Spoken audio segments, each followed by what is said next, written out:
Hi everyone. Today's session and the unit we're doing is working in Teams Unit 4. My name is Shazia Khan and we'll be doing the assignment discussion today, which is a final discussion. So we've been through learning outcome 1, 2, 3 and 4 and now is the final session for assignment discussion. So before I go through anything to do with the assignment, I'll first give you a brief outline of what we did in each learning outcome, and it'll be quick outline so that we're able to get on with the assignment discussion. So we did learning outcome 1, which was to understand the key principles of working in a team. So how it's important that, everyone works well in the team, what they need to work in a good team, the roles within a team. We also looked at the benefits of organizations for team projects and how, it motivates team morale. It gives shared responsibility, but also the skills are shared because there's a lot of people with different skills that come into different organizations and everyone is different. We also looked at the conditions for effective team working, such as, trying to communicate well with each other. And that's a key skill, to be honest, to try to communicate with different people from different backgrounds. Also, we looked at a little bit on conflict and the impact of poor communication.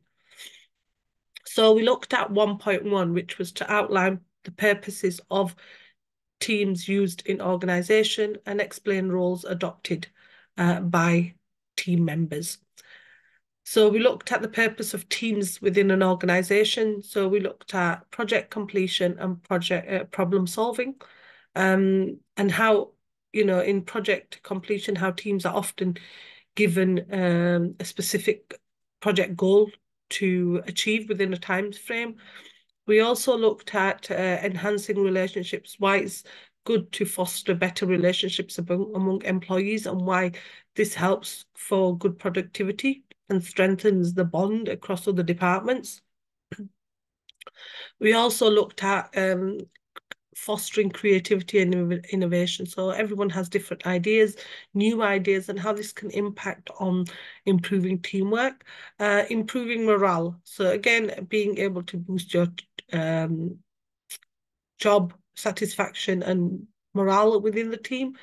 Then we looked at roles that can be adopted by team members. So you have things like, dependent on their key strengths and skills and personalities. We looked at roles such as things like, who would be a leader, who would be a coordinator, who's responsible for guiding the team. That's a leader and a coordinator.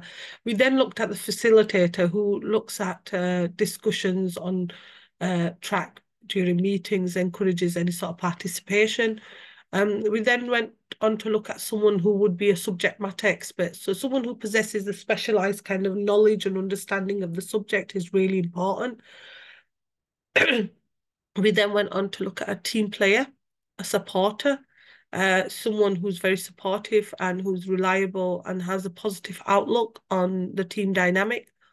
We looked at a creative thinker and innovator who brings fresh ideas, thinks outside the box, anyone who's inspires the team to explore new possibilities.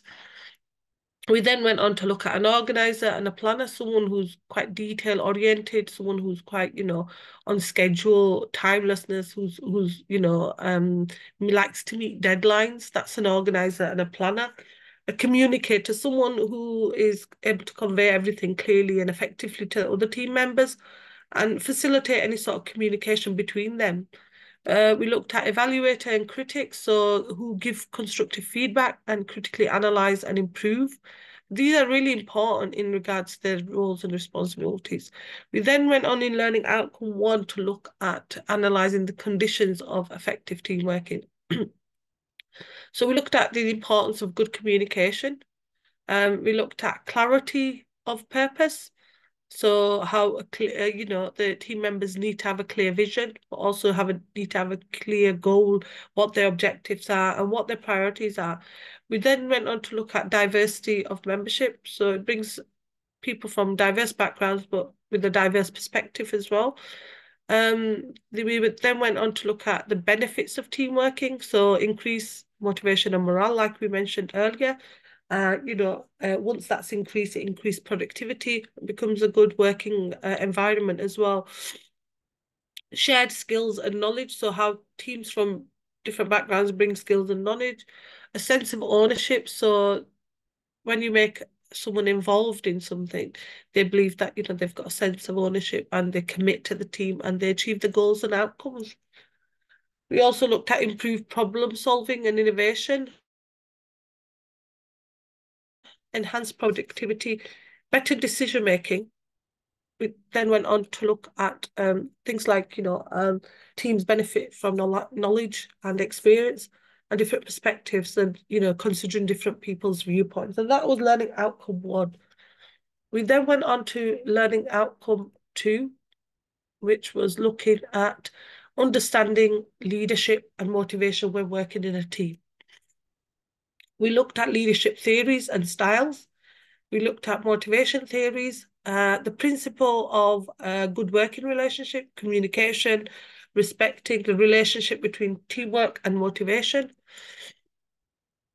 We went into having a look at what's the best definition of what is a leadership, and then what does motivation mean? And then we went on to look at 2.1, which we looked at key leadership styles. So these styles and how they're used with examples in regards to in the workplace. So the first one we looked at was the transactional style. And that's based on where leaders reward or punish their followers based on their performance. And then we looked at transformational leadership, which is to inspire and motivate their followers. We looked at charismatic leadership, where it possesses strong personality and compelling charm that attracts followers. We then went on to look at the servant leadership, which is the servant leaders prioritize the well-being and development of their followers above their own interests. Democratic leadership involved their team members in decision-making processes and encourage participation, collaboration, and consensus building. We then went to look at the autocratic leadership. These kind of leaders make decisions independently and enforce strict control over their followers. We then went on to look at 2.2, which explained the key features of effective team leadership. We looked at effective team leadership and what it involves, what kind of behaviors, qualities, skills one needs to have an effective team leadership. We looked at the vision and goal setting. We then went on to look at the communication skills, again, a really important element of team working and why it's important to create effective team leadership.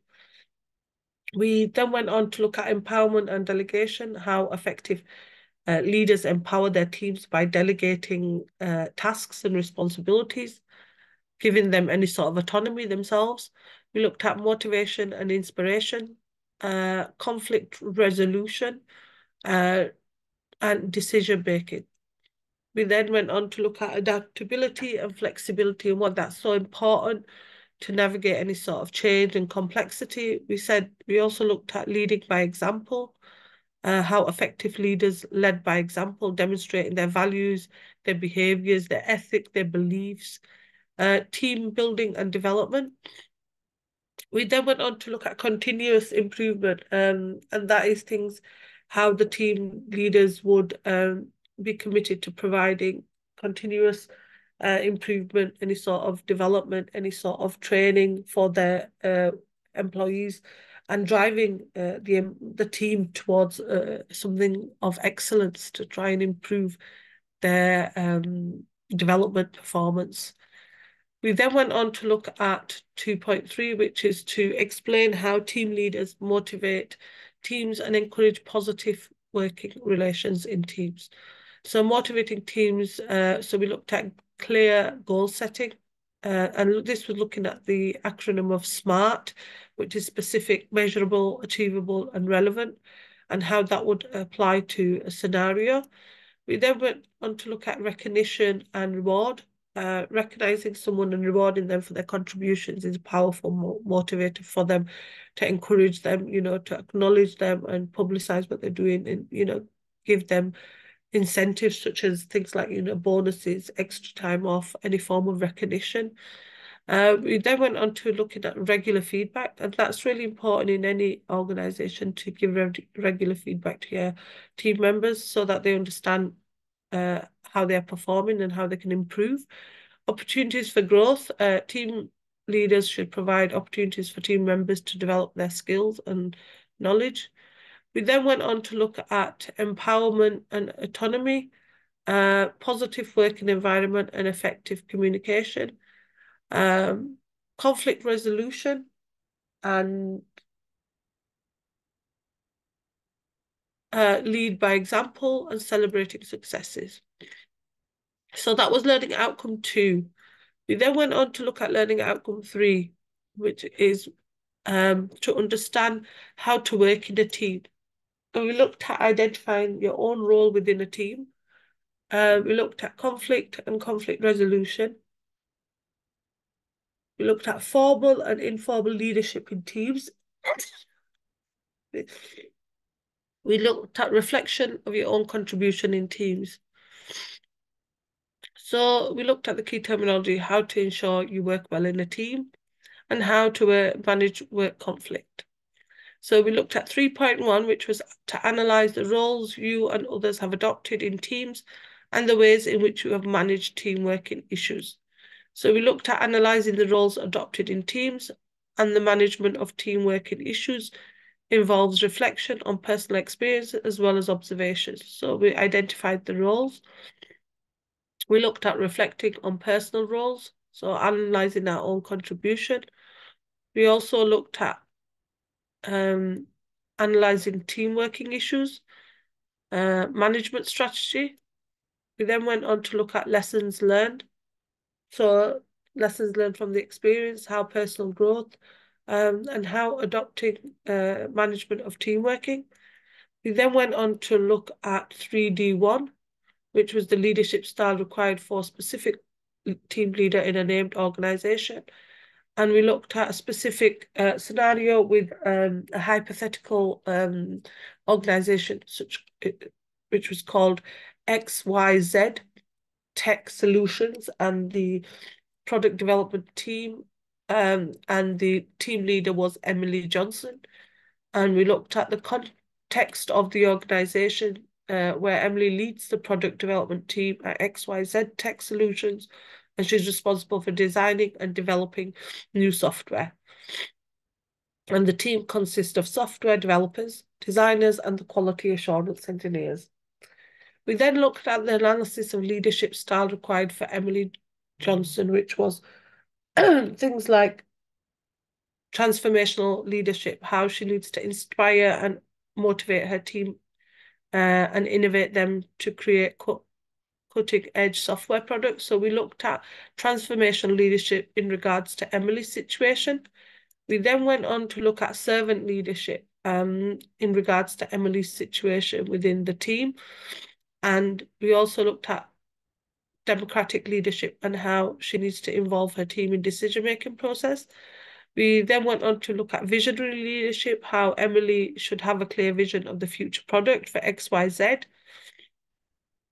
We then went on to look at the adaptive leadership, how Emily needs to be adaptable and responsive to change, and how adaptive leadership involves adjusting strategies and approaches based on evolving circumstances and challenges. So we identified that she should monitor things like market trends, customer feedback, and technological advancements to build the team up and make it a better team.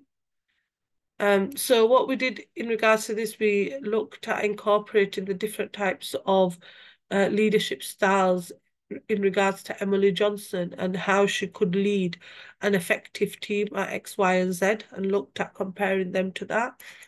That was learning outcome 3. We then finally went on to learning outcome 4, which we looked at where you can review your own employability skills.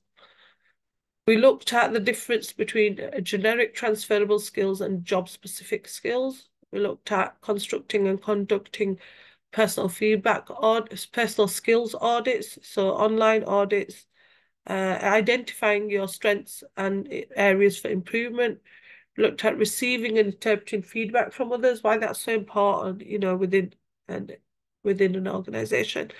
Using job descriptions and personal specifications. We looked at formats of curriculum vitae and formal letters, and compiling your own curriculum vitae. Considering realistic personal development action plans, such as effective use of the SMART targets, and researching such as training, studying or qualifications, and managing your own time to fit into the development with others. So we looked at the difference between job-specific skills and transferable skills. We looked at 4.1, which was to look at carrying out a personal skills audit, using evidence from your work, teamwork, or other commitments to justify your strengths and areas for improvement. So how you need to look at assessing your own strengths and areas based on the evidence and your experience. So firstly, you'd look at things like identifying your relevant skills. So what skills you have, technical skills, leadership skills, communication skills, and identify them. We then looked at why it's important to gather information. So gathering evidence to demonstrate that you have these skills is really important. Then assessing strengths, so identifying areas where you excel based on evidence gathered, and demonstrating at a high level of attributes that you'll be recognised and appreciated. Identifying areas for development, so we looked at considering where you could improve to develop new skills, your skills where you lack skills, and be honest about this, We also looked at justifying strengths and areas for development. We then went on to look at creating an action plan, why it's so important to create an action plan based on your skills, so you should create an action plan for further development. And that helps you, use the ideology of SMART, which is SMART, specific, measurable, achievable, and relevant goals for improving areas of development. Identifying any sort of resources that you need to strengthen your skills, and also seek feedback and review progress. So, have your monitors look at your skills audit and action plan, and, or another colleague, and give you guidance and support on that, because it helps. We then went on to look at 4.2, which was select an advertisement for a job to which you aspire and compile a CV. So why it's important that you look at a job and compile your CV towards that job within a accompanying covering letter. We looked at what CV should include things like, your name, your education, your profession, your company name, your email address, skills and references. We then went on to look at example of covering letter, what that should include, and why a covering letter is so important in regards to applying for a job, and why employers like covering letters, and what should be included in a covering letter. So your address, your name, your hiring manager's company, your address, dear whoever, mention a summary of why you want to join the post, and then your name towards the end. We then went on to look at 4M1, to construct an action plan for developing skills that you identify as required for further improvement. So we looked at identifying targeted skills, number one. So reflect on your personal skills. And then number two, set SMART goals. So specific, measurable, achievable, relevant, and time-bound. Set them within that, and it would be easy for you to identify. We then looking at identifying resources and opportunities. So research resources and opportunities available for you. Things like online courses, there may be webinars, there may be mentorship networking sessions. Consider, formal, informal learning. It helps. Develop an action plan. Now break down your skills development, your goals in actionable plans. So, you have an action plan where you want to develop these goals, when you want to develop these goals, and what resources are there available for you to develop these goals. So if there are resources available, if not, you could speak to your team leader about any sort of resources that you could have that would help you achieve these goals. Then implement and monitor progress. So begin implementing your action plan by completing identified tasks and actions. Regularly monitor your progress towards your development, because it's really important you regularly monitor yourself. Number six, seek feedback and support. As we said, ask other supervisors, mentors to help you gain insight into what you need improving. It's valuable advice. It's not there to hinder you, but help you. And then reflect on everything. So reflect on your learning experience, your achievements throughout your skill development. Consider things like what you've learned from the experience, what successes, challenges you've encountered, and how you've grown to develop that. So this was learning outcome 4. Okay, so now we're going to go on to looking at the assignment discussion with regards to all the learning outcomes. And I'll give you a bit of a sample of how you would answer a question as well. So the assignment discussion, Unit 7, working in teams, and the unit aim is to provide an overview of key aspects of working with other people. So like we mentioned, working in team, learners will gain a knowledge and understanding of teams and team roles. There's an opportunity for learners to develop their own employability skills. And it's a really good module because it helps you identify through, putting these action plans together and skills audit where you're going wrong, how you're going wrong, and what you need to improve.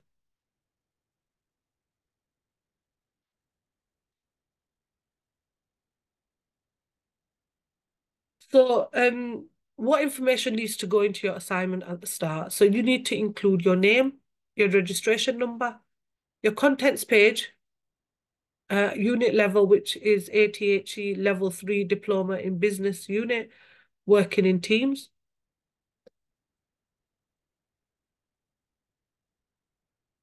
So again, start of the assignment, table of contents, please put that in it. Font size 12. Your line spacing is 1.5. Page numbers to be inserted. It's really important because the person reading it will know which page number refers to what on the contents page. Introduction, and make sure you are putting all your assessment criteria headings in headings. So if you've got 1.1 to do, make sure you are putting it in headings, and I will show you an example of that.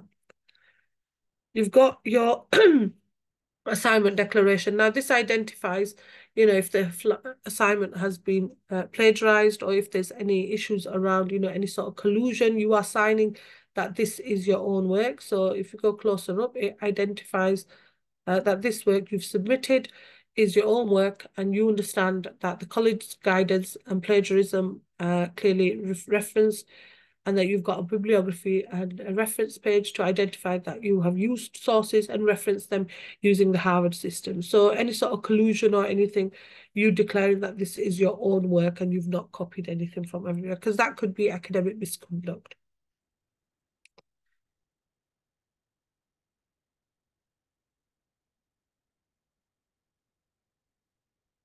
So the learning outcomes. So just briefly, as we've mentioned, the learning outcomes, which I've gone through briefly for you, we'll go through them again. So this is part of the assignment. So number 1 is to understand key principles of working in teams.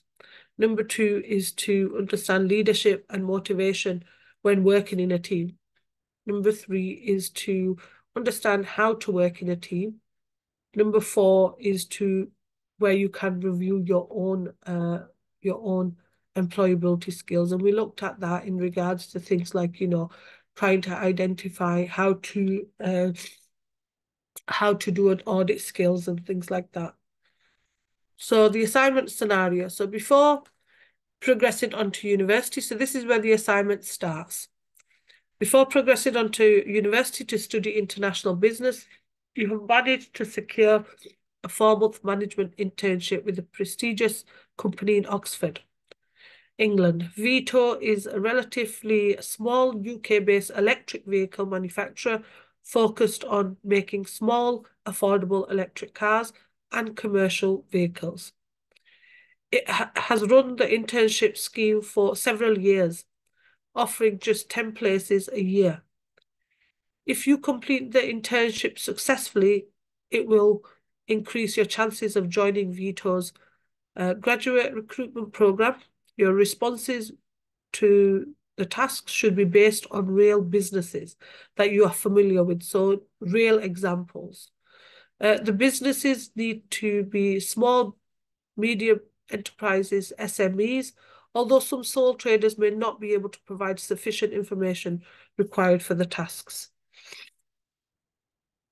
So task 1, Kareem Akram is the head of human resources, and he believes that recent customer complaints are partly as a result of staff at Veto not working well together.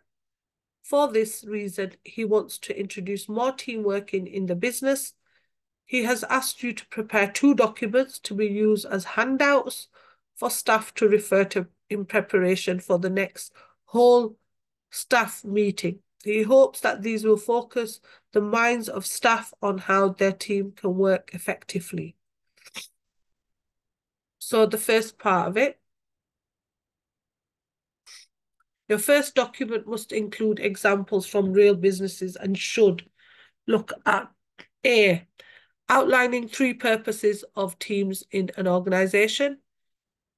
Okay, so this is one part of the question. So you need to do all this. When you do each one, you need to make sure that's a heading, and you need to make sure you are writing under the heading to answer that question. This B is explain the roles adopted by team members. C, analyze the conditions for effective team working. D, analyze the benefits of team working. E, explain key leadership styles in organizations.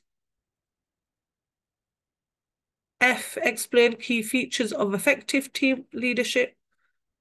And G, explain how team leaders can motivate their teams and encourage positive working relationships in teams.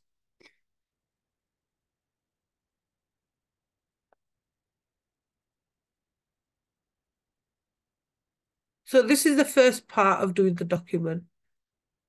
Okay, so in regards to your first document, it must include all this information, okay? And we'll go through which information you can include, okay? So this needs to, so if you look at including any of them documents, okay, them information, and you look at, let's just say, explain key leadership, that one there. So if we look at this one, which is E, explain key leadership styles in organizations. Now, if you're looking at that, that refers to learning outcome 2, okay? And that would be pages 5, 6, 7, 8, and 5, 6, 7, 8, okay? That would answer that question for you. So it's learning outcome 2, and it would be pages 5, 6, 7, 8. And that looks at the key leadership styles, things like autocratic styles, things like servant leadership styles, democratic styles, transformational leadership. So you will be looking at that in regards to that question. Each of the questions will be in your learning outcomes, which are identified. Okay, so it would be learning outcome, 1, 2, or 3, or 4. In this instance, it's learning outcome 2. Okay. The next part of the assignment is Kareem has arranged some staff training on team working. He will be asking staff to consider the team roles they have experienced as part of their training. They will need to complete a short case study, and Kareem wants you to do a second handout to be able to give a good example that demonstrates how the staff could approach this task. So you've got 3 elements in this task in the second part, and you're looking at the analysing the roles adopted, okay? You're looking at explaining where issues arose. So if there were any issues, what happened with these issues and where the issues arose. You'll be looking at the explaining how these issues were managed, so how they were dealt with, how they were managed, and how how they were dealt with in regards to trying to improve them. So taking out a question out of this will take, let me just have a look.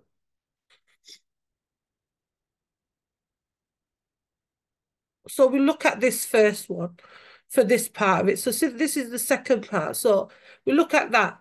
That would come within learning outcome 3. Analyze the roles and and others you have adopted in team which you have been. So that could be that is at learning outcome 3, and it's looking at identifying different roles.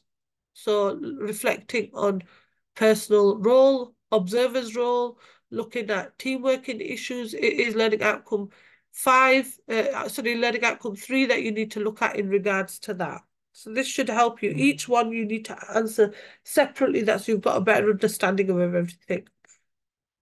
Then to get the extension activities, so if you want to do extension activities to gain a merit or distinction, in here, in the first one, to gain a merit, Kareem wants you to produce a short discussion paper to help new team leaders at Verto. Your paper should include to evaluate how one motivational theory is used in organizations to improve productivity. And that would be learning outcome 3. And that would be looking at the situation of Emily Johnson, where she looked at her organization, which was XYZ, and referred the motivational theories to them, how them theories helped her. So maybe you could come up with an organization yourself, or try and have a look at Emily Johnson's organization, XYZ, in regards to how you would look at answering the issue in regard to leadership theory, or the motivational theory is also looking at, let me just have a look.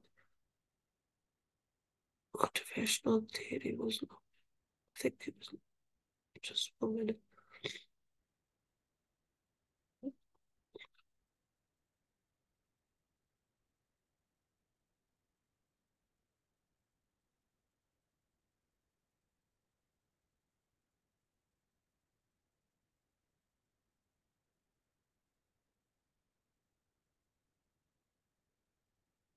Okay, then you could look at leadership styles, again, using the XYZ, Emily Johnson's scenario in regard to getting a distinction.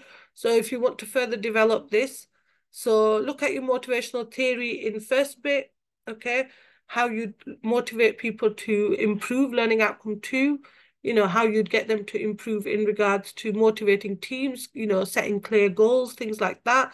And then the second part, to achieve the distinction, you'd have to look at the learning outcome 3, look at Emily's situation in regards to how she'd look at the leadership theories, maybe using transformational, adaptive leadership, servant leadership. So that is to gain a distinction. So if you want to gain a merit, you would have to evaluate one motivational theory is used to improve productivity. And then in the second, to achieve the distinction, leadership styles. For these tasks, you need to look at LO1, AC 1.1, which is clearly identified when you're looking at the slides, AC 1.1 and AC 1.2, learning outcome 2, AC 2.1, 2.2, 2.3, and 2M1, and then learning outcome 3 to identify AC 3.1 and 3D1. So when you are doing each assessment criteria, you need to make sure that it's clearly identified as a heading and you are writing under each one, so it's clear for you to work around that. Then task 2. So that's task 1. Task 2.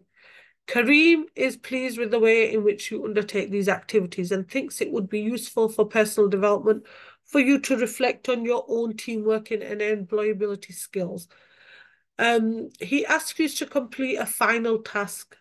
Okay, so he asks you to complete a final task, and you've got 2 parts there, A and B. The first part, you need to carry out personal skills audit using evidence from your work, teamwork, or other commitments to justify your strengths and areas for improvement. So that is looking again at the final learning outcome, which is learning outcome 4. You need to select an advertisement for a job to which you aspire and compile a personal CV with an accompanying covering letter for the role. And that is, whenever you apply for a job, the CV needs to cater that job. So as we looked at learning outcome 4, you need to be referring to, you're carrying out any sort of skills audit in regards to on learning outcome 4, pages 5 onwards, which looks at your skills audit, and then looking at identifying a CV, which is page 10 on learning outcome 4, and page 11 for doing your covering letter. So that would cover part B. So make sure you are looking at each one. So here you can select any job advertisement, look at your pages 10 and 11 on the skills, the learning outcome 4, which will help you compile a CV and a covering letter to finish task 2. Now, if you want to do the extension activities for task 2, so if you want to gain a merit, you need to construct an action plan for developing skills that you might identify as requiring further improvement. So learning outcomes and assessment criteria. So here you could look at 4M1, which is page 13 onwards, on learning outcome 4. And there you will be constructing an action plan for skills development. So you'd look at identifying your skills. Also, you'd look here at producing a SMART goal with your skills. Trying to identify them, identify any resources as well. So you're looking at page 13, 14, 15, and 16, and 17 in regards to that, and page 18 in regards to learning outcome 4 to answer that. Now, that is to gain a merit. So that's an extension activity if you want to gain a merit. So you would look at your SMART goals. You would look at things like identifying any sort of resources and opportunities. And you would look at developing an action plan, as it says on there, and implementing monitoring progress, feedback, reflecting. These would help you to improve your skills and achievements. So this would be, as I mentioned, learning outcome 4, 4.1, 4.2, and 4M1. Now, this is if you want to gain a merit from this. If you want to gain an extension activity and gain the merit, you would be looking at identifying that. So this is completed the full tasks, and I'll show you the assignment brief that's available on Moodle for you as well.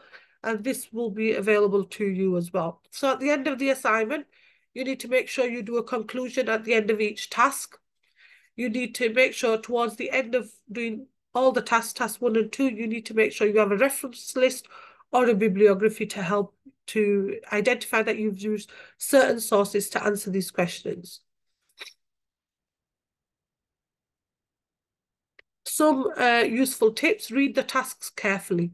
Focus on the details of what they're asking you. Make sure you use command words, explain, define, look at the command words, compare, contrast, critically evaluate. Also, make sure that you are using headings for each task.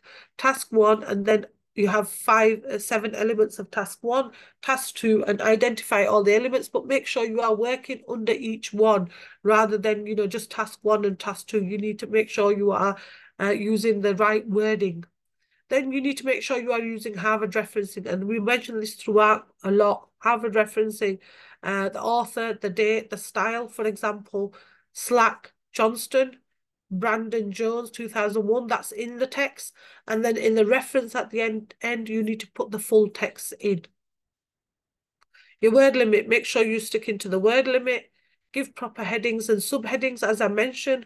Make sure your document is structured well, the flows well, and is presentable and professional. Word limits 3,500. Plagiarism or tolerance, you need to make sure it's below 20%. It's really important that you don't plagiarize any work and then identify it as your own work. You need to make sure you're referencing your work using the Harvard referencing system, and it's so important you stick to that throughout the course on every unit you're doing. So a little bit of summary. Make sure, again, you start with an introduction, and then for each task, and end with a conclusion for each task. Make sure, again, you are, and I will reiterate this, using Harvard referencing system for referencing any of your work. You can refer to online sites such as Neil's Toolbox, and there's another one called Cite Me, which is quite good to put your details in there, and it would literally make the actual reference for you. So make sure you refer to sites if you need to. If you're using diagrams, please make sure you reference them accordingly. And make sure you have a bibliography reference list, and it is in alphabetical order. So make sure you are using that to make sure it's all in alphabetical order and it's in chronological order. Try to use more examples when explaining certain concepts. For example, when looking at theories or leadership styles, things like that, use a little bit more examples. Make sure you are using the assessment criteria, so which I refer to as AC 1.1, 1.2, whatever, as a heading for each part of the task. For example, if you are looking at task 1 and looking at AC 1.1, which outlines purposes of term used in organization, explain the roles motivated by team members, this should be your heading, and then you talk about this under the heading. Each part of the task should be done as a heading and answered under the heading. So it's clear for the person marking it that you have answered that question. You need to be referring to the indicative content all the time and checking the word count. You have a 10% leeway, but try not going over the word count. Plagiarism, so you need to make sure you're not copying and pasting work as it is plagiarism. And plagiarism is you've signed a declaration to identify you haven't plagiarized the work and you've used sources and referenced them. That would lead to academic misconduct. So make sure, again, reiterating, it needs to be under 20%. Make sure you reference all your sources. And if you are using sources, external sources, make sure your references, as we have done when we are doing the slides for each learning outcome towards the end, you know, it identifies where the references have come from. Make sure, a big thing, which is checking your grammar and spelling. And I think that's a big thing for everyone. You need to make sure you are reading your work back to yourself and making sure that it makes sense, you know, and it's, you know, the grammar is okay and understandable. Refer to ebooks and journals on Moodle for this unit. So any sort of journals or ebooks would be available on Moodle. Any sort of additional resources would be available on Moodle for you. And any queries, questions, kindly email learnerwork@ukvarsity.co.uk. Submission of your assignment is to be done on learnerwork@ukvarsity.co.uk. So anything that you need to submit, any questions you have, please make sure you are referring to learnerwork@ukvarsity.co.uk. And now the module is over, assignment submission is after 2 weeks of completion of the unit and its delivery. So because the unit is now complete, you can get on with doing your assignment, okay? So this is some assignment discussion, some information for you to follow. I'm just going to show you the assignment brief so you are familiar with that. So this will be on Moodle for you also, but the assignment brief will be on Moodle as well, which you can refer to that as well. So let's share the assignment brief.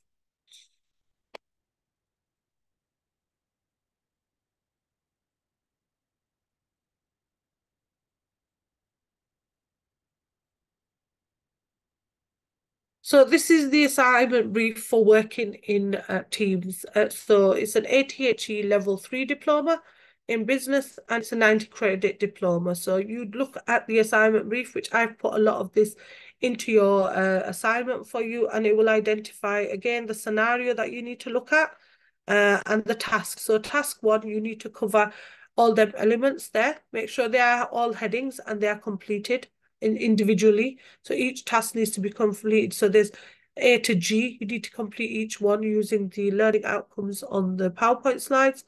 And then task 2, and these are the extension activities. So there's 2 parts there. If you want to do the extension activities for task 1, to gain a merit, you must complete that. To gain a distinction, you must complete that task, okay? So these are, and you must clarify that these are merit ones and these are distinctions. So the person marking it is able to understand that you've completed the extension activities. And these all cover these learning outcomes, which you need to put when you're doing the assignment: AC 1.1, 1.2, learning outcome 2, AC 2.1, 2.2 and 2.3, and then 2M1, LO, AC 3.1 and 3.3D1. For the task 2, you need to look at them 2 parts of it. So each part, A will have separate information and B will have separate. To do your extension activities, okay, you would need to look at constructing an action plan for for developing skills that you identify as requirement, which is learning outcome 4. 4.1, 4.2, and 4M1 to achieve the extension activity. And again, you must make that clear. This guidelines for assessors is just there in regards to what you need to include in the task. So these will help you. So refer to the brief on Moodle because it will help you. There will also be the assignment discussion that I've gone through now on Moodle available for you. And that would be more of an idea because you'd be able to look at the examples I've given and where you can find them. So all the information for task 1 and 2 would be in Learning App 1, 2, 3, and 4. And if you want to do the extension activities, do them and identify that they are done, okay? So please make it clear that you use the headings, make it clear that you have the contents page, make it clear your name's on there, your registration number, and please look, you have signed a declaration. Again, I will reiterate the importance of not copying work and because it would lead to plagiarism and collusion, and make sure you use Harvard referencing for all your work for every unit. Thank you for today's session. And if you have any questions or any queries, please email learnerwork@ukvarsity.co.uk. Thank you for attending today's session. And this is available on Moodle for you. Okay, with any sort of additional reading or any additional resources are available on Moodle. So please go on to Moodle to look at your assignment brief and also maybe look at the working in teams specification as well to help you. Thank you for attending today's session. Thank you. Bye. And good luck with doing your assignment.